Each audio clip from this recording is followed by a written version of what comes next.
गेल्या अनेक वर्षापासून साधारणतः 2022 पासून एक प्रलंबित विषय आहे.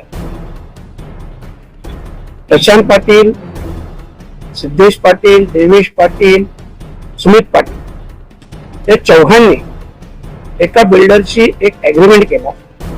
साधा करार, म्हणजे रजिस्टरही नाही, नोटरी नाही, करार होता. 2012ला अग्रीमेंट केला साधा, आणि त्याला स्टॅम्प पेपर जोडलं 2016 आणि त्याच्यात प्रशांत पाटलांचा जो फोटो लावला तो 2018. म्हणजे एकंदरीत 100% बोगस असा हा करार बनवला. आणि या कराराच्या पोटी त्यांनी 20 करोडच्या वर रक्कम ती त्यांच्या अकाउंट मधून बुलेट ट्रेन मधून घेतली.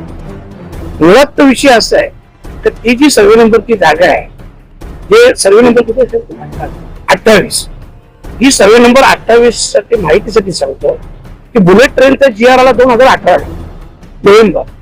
जो नोव्हेंबर 2018 GR आला त्यावेळेस या जागेत काहीही नव्हतं, जैसे ते जागा होत.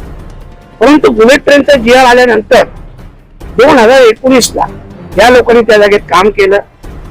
2021ला हे लोक प्लस त्रिपाठी यांनी तिथे बिल्डिंग बनवली. म्हणजे 2018 नंतर खरं म्हणजे जागा फ्रीज होते, तुम्ही काहीच करू शकत नाही ऍज इट इज.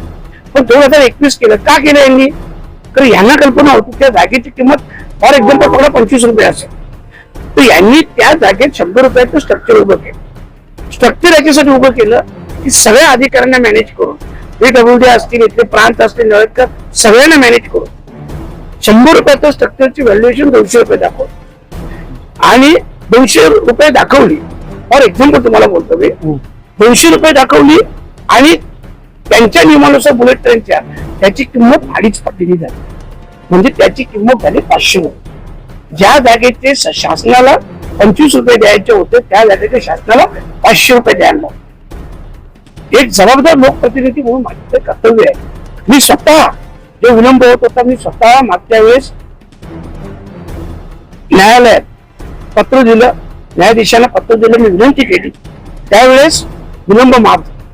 परंतु अजून 5 महिन्यापासून जबाब दाखल केला जात नाही. त्याच्यामुळं आज मी स्वतः इथे उपस्थित राहिलो. आणि तुमच्या माहितीसाठी सांगतो, ऑलरेडी ह्या लोकांनी 70 करोड प्लस रक्कम ही घेतलेली आहे. आणि वरून तुम्हाला सांगतो 190 करोड रुपये रिव्हॅल्युएशन, जो बोगस बोलतो ना, तो बोगस दाखवून त्याची मागणी केली होती. ती त्यावेळेस मी स्वतः कलेक्टरांना पत्र दिलं, प्रांतांना पत्र दिलं. तिकडनं मी ते थांबवलं. मी खूप जबाबदारीने बोलतो, तुम्ही माहिती घेऊ शकता. तिकडनं मी थांबवलं. आता यांनी नाशिकला एक कोर्ट आहे, जे बुलेट ट्रेनचं काहीतरी कोर्ट आहे, त्या कोर्टात ती 190 करोडची काहीतरी अशी मागणी केलेली आहे. म्हणजे एकतर हे सगळं बांधकाम बोगस आहे. MMRDने स्वतः दिलं की इथं आमची परमिशन नाही, जागा यांनी नाही, काहीच नाही. काहीच नसताना हे स्ट्रक्चर कपिल पाटील, त्रिपाठी यांनी मिळून उभं केलं आणि शासनाचे अगोदर 70 करोडचे नुकसान केलेलं आहे. आता आणखी 190 करोडच्या आसपास परत रिव्हॅल्युएशनची मागणी केली आहे, जिला मी विरोध केलेला आहे, थांबवलेला आहे. आणि म्हणून या लोकांवर हा गुन्हा दाखल व्हायलाच पाहिजे. परंतु वाईट कसं वाटतं तर ज्या नागपूर पोलिसांचे अधिक आहे त्यांनी गुन्हा घेण्यास नकार, नोंदवण्यास नकार. आज या न्यायालयात 2023 पासून प्रलंबित आहे. गुन्हा नोंद करण्याची परवानगी दिली जात नाही.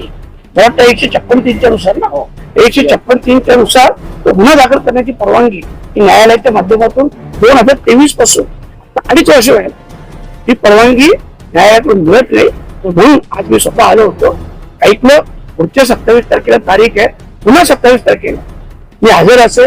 कारण हा जो पैसा आहे हा आमच्या सर्वसामान्यांचा आहे. सर्वसामान्यांच्या करातून जे पैसे जातात ते पैसे आहेत हे. आणि म्हणून ह्या गोष्टीला माझा तीव्र विरोध आहे. कुठल्याही परिस्थितीत या लोकांवर गुन्हे दाखल ते व्हायलाच पाहिजे. आणि हा जो विषय जो मी बोललो त्याचे माझ्याकडे कागदपत्रे सगळे पुरावे आहेत. आणि हे सगळे पुरावे देखील माननीय न्यायाधीशांसोबत आम्ही सादर देखील केले.